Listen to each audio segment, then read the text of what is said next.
England's waterways are overflowing with sewage. In a recent report, it's been found that a record amount of sewage is being discharged into rivers and seas around England. Data revealed that last year, raw sewage was discharged by private water companies for more than 3.6 million hours, an 105% increase on the previous year. And in addition to all of this, Thames Water, Britain's biggest water company, is at risk of insolvency. Who's responsible for this shitstorm, and in how many ways is this damaging for the country? Now, Will, you wrote a really good piece on this recently with the headline, Who Killed Thames Water, which I encourage all our listeners to go and read if they haven't already done so. But can you tell us what you concluded when you were working on that piece? You know, does the buck stop with the water companies, or is there someone else to blame for this? It is a multifaceted crisis. But there are two big parts to it. There's the poo and there's the money. There are two of those things have kind of come to a head in the last week or so. So on the sewage side, the latest event duration monitor data, which is the data from the sensors that water companies have to put on sewage outflows that say how long sewage has been poured into a river, has been released by the Environment Agency, and that was more than twice as many hours as the previous year during 2023. So 3.6 million hours water companies spent pouring wee and poo into the rivers, not just wee and poo, stuff from washing machines, sort of chemicals, other stuff, all sorts of gubbins. And at the same time, there's this crisis with Thames Water's finances. So Thames Water is the biggest and most indebted water company in the UK. Serves about 16 million people, all of London. They have very high debt gearing. So they have about £16.8 billion in debt. And they want to increase water bills by quite a lot to help them meet the payments on that debt. And when I interviewed the CEO of the regulator, Ofwat, last year, first question I asked him was, when are we going to see a water company go into administration, as we had been seeing with energy companies? And he said, in with an easy question just to just to soften him up. Will. Sat him down, go comfortable. Who's going to go bankrupt first? And he said, no, it's all right, because his line to me was, he said, I think they are starting to get it, because shareholders at the time of these companies were putting in equity injections of hundreds of millions of pounds, and Thames shareholders had agreed to put in £500 million. In fact, they just after that interview, they agreed to put in another 750 million. But Thames shareholders recently changed their minds and said, actually, the 500 million quid we were going to put in, we're not going to do it because the company is uninvestable in its current state. And what they mean by that is it doesn't look like the company is going to be allowed to raise water bills enough that we will be able to get a sufficient return on our investment for us to put in that extra 500 million quid. Thames is approaching the point where it will not be able to pay its debts. So it has £190 million debt maturity coming up at the end of this month. So a loan it has to pay off. And it said in its recent annual report, or its parent company's annual report, that it's probably not going to be able to meet that. So it will get to the point, its bonds have already been downgraded by ratings agencies. It's not going to meet its debt. It's getting very close to the point where it might have to be taken into special administration, probably at some expense to the taxpayer. It's very difficult to say how much that would actually cost the government to do. When Bulb, the seventh largest energy company in the UK, was taken into administration, it cost about 250 million quid, which is sort of not too bad in government money terms. But the estimates for how much it could end up costing varied wildly. Like there was, I think the top estimate was 6.5 billion. So you never quite know until a lot of inflation has happened and things like that, how much these things are actually going to end up costing. But yeah, so you have this twofold crisis, and there are lots of people you can blame. Lots of people blame the Victorians. You'll hear like lots of people say, "Oh, it's our Victorian water system." You know, Therese Coffey said that. You occasionally see it in water company press releases. You know, we're dealing with upgrading a Victorian sewer system. We don't have a Victorian sewer system. About 10% of our sewers are Victorian, So and the Victorians were creating sewer systems where there hadn't been sewer systems. Yeah, I mean, it was a revolutionary infrastructure It's not development at the time. It's not their fault if we failed to upgrade them properly. Yeah. And like, you know, time has passed since the Victorian era. And you sometimes get people saying, oh, in, you know, early 19th century, people started discovering new forms of fertilizer, you know, started going and mining bird guano from the South Pacific. And so we didn't need to put our poo on fields anymore, and we didn't want to, so we just did combined sewers that, you know, combine rainwater and sewage, and that's why this happens. It is true that it is the fault of combined sewers, but most of the spills are from modern combined sewers. It's cheaply built modern infrastructure that is the problem, not Victorian sewers. Why were these sewers built so cheaply? Why has there been not enough investment in infrastructure? It's because of all the debt that has been taken on. Who took on the debt? In the case of Thames Water, the biggest increase in its debt took place when it was owned by an asset manager, an Australian asset manager called Macquarie. The company's debt went from 3.4 billion to 10.8 billion during that period. Critics of the industry in general point out that period was one in which very large amounts of dividends were paid out across the industry, and very, very large amounts of debt were taken on. So, you know, over 60 billion in both cases. And there was a study in 2018 by Greenwich University that showed that actually all of the investments that were actually made, capital investments, so, you know, building new sewers and stuff by the water industry to that point could have been paid for out of water companies' profits. So the industry could have, you know, done what it did without taking on any debt whatsoever. But, you know, the point of privatization was to, well, the original point was to avoid the state having to pay to keep the rivers clean, because the EU was bringing in new regulations about how much poo you could put in a river. And, you know, under Margaret Thatcher, the government said, well, what if we get somebody else to pay for that? In principle, if that was extremely well regulated, it's not necessarily impossible to do, because water companies have kind of an unbreakable business model. They have a monopoly. You can't not buy water. You can't really buy it from, you know, a choice of providers. And so you have a business model that should pay dependable dividends based on investments that you make, and it could work. But all you need is to have people get a bit greedy, or a regulator that doesn't quite do its job, as Ofwat has routinely been accused of doing. And and you get spiraling costs. These debt piles now are really big, and the cost of servicing them is very high, because most of it is index linked. So it's linked to inflation, and it's linked to the higher measure of inflation, the retail price index. So they've got spiraling costs on the debt that they've accrued, basically from paying out dividends, essentially. It really does strike me that what you've said just exposes that the structure of these water companies is one of the main problems here, because like you say, they are a monopoly, really, because I can't shop around. You know, I can't decide to use a different water company. I'm stuck with the one that is operating in my local area. So you don't even have very much of a defence of the privatisation of the water companies, really.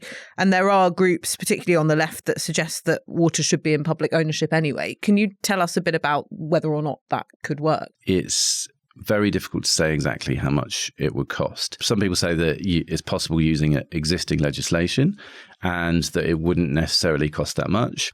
It depends how you do it. If you're going to sort of take a company, you know, off its shareholders, then how are you going to compensate them? If you're really cynical, you could say, well, you know, these companies are taking themselves as close to being pushed into administration as possible to give the government no choice but to either say, yes, you can increase bills by 40%, or you have to kind of take the company off us, and we'll be first in line to be compensated for the cost of doing so, because that's the people in charge might see that as the best way of fulfilling their fiduciary duty to their shareholders, who are people like pension funds, sovereign wealth funds, and things like that. But I think it's getting to the point where, if you look at the pollution data and the finances, it seems like there is little other option financially or politically, because it's a situation where the incentives are towards companies pushing themselves towards that point. Yeah. If you've got Thames Water dumping, so the chalk stream, the River Lee, to the north of London, Thames dumped sewage into that 1,000 times last year.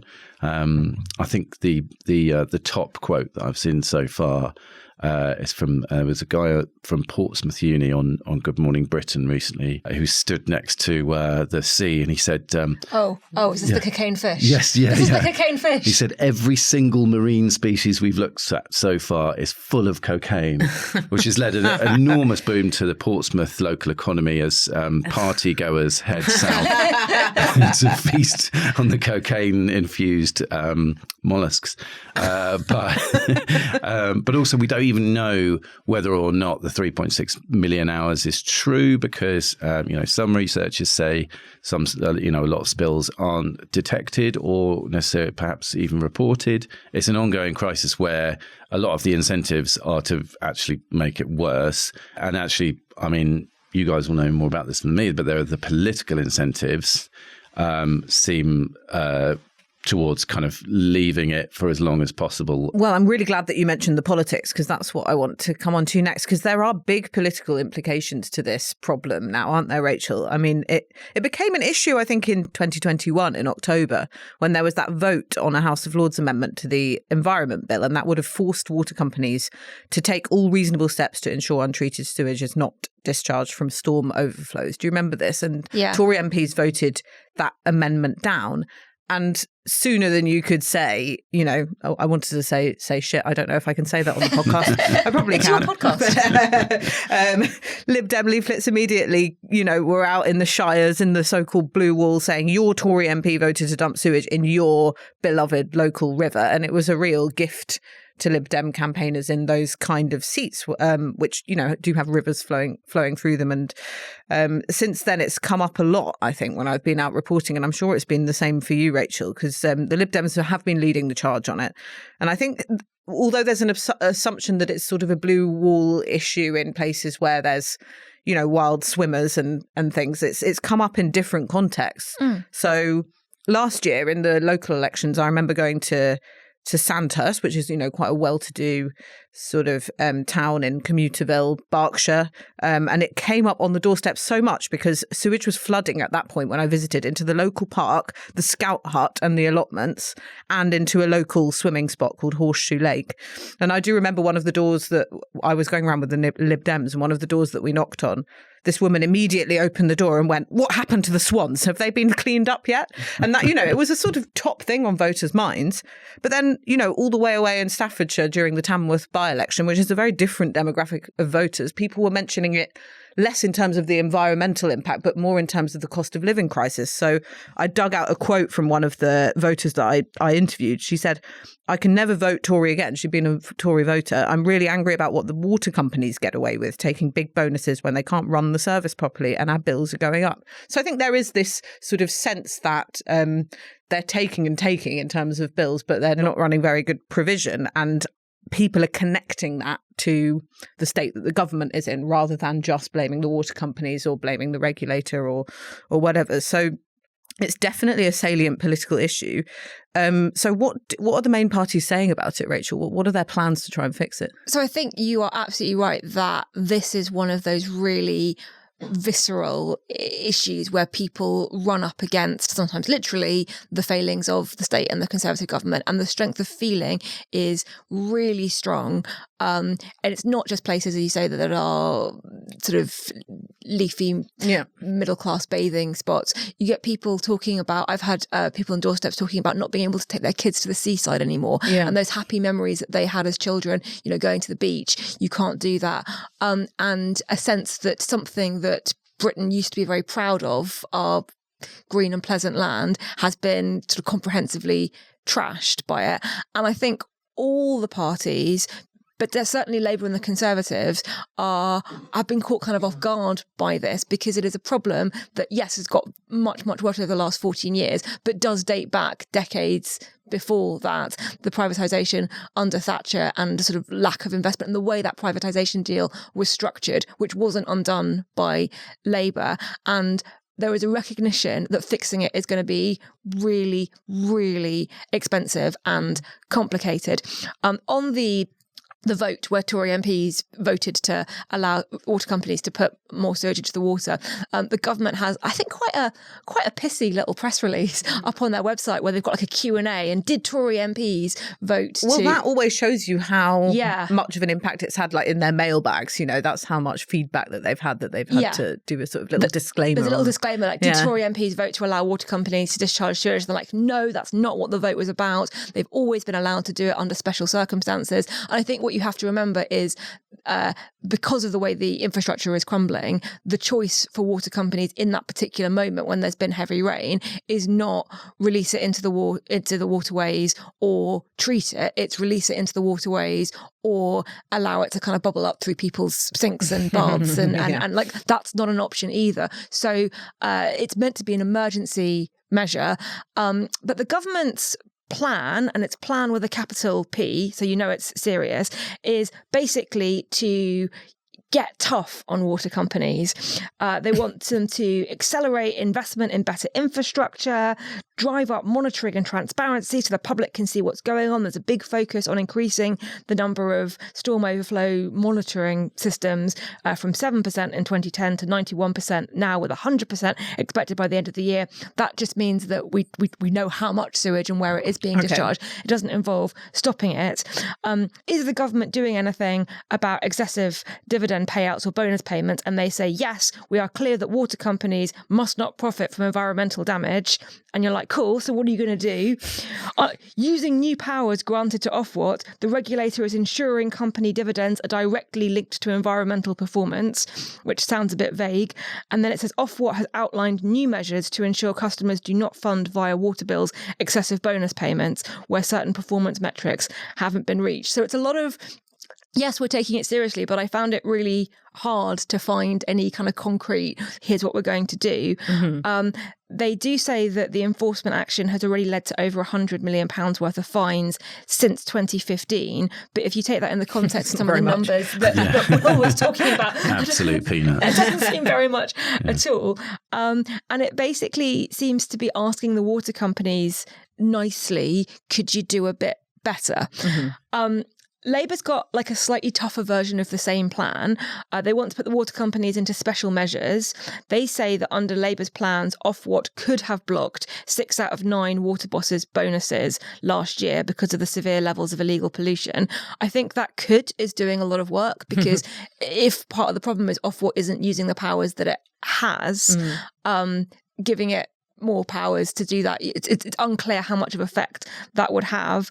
Giving the water power more powers to block the payment of any bonuses, and they want water bosses who oversee repeated law breaking to face criminal charges, and introduce severe and automatic fines, all of which is, we're going to make it a bit tougher, but it doesn't feel like they've got a sort of radical grasp of how to restructure the system, which is kind of a key issue. But even the Lib Dems don't want to renationalise it. And I think this has been a crucial policy issue for the Lib Dems because of the seats they're targeting, because of the way they are able to win votes off people who did vote Tory but are disgusted literally by what is washing up in their gardens. They have drawn up a bill to relaunch water firms as public benefit companies, and then make it clear that doesn't mean renationalisation. The water regulator would force them to be run for the good of the environment. Again, I have some serious questions about how you would do that. And they also suggest a sewage tax on water company profits, a ban on bonuses. And then they say it's time for the government to start dealing with this issue properly, which again is a lot of rhetoric, but not that much sort of concrete action. And I think the fact that even the Lib Dems aren't going to renationalisation as a go-to solution tells you something about how difficult that would be and potentially how expensive. Yeah.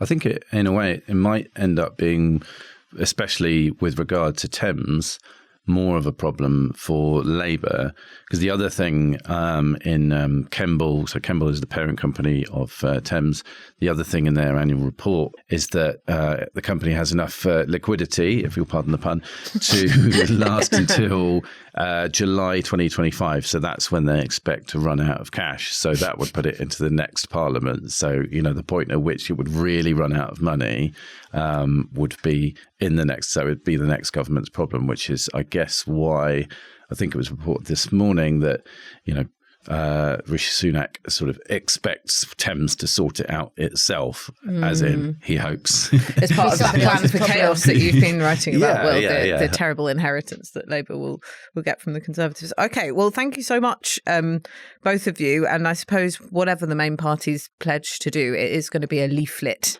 issue, isn't it? Thanks so much for watching. We'd love to know what you think. Please make sure you leave your comments below. And if you enjoyed watching this podcast, you can watch more of our videos on our YouTube channel. And don't forget to like and subscribe.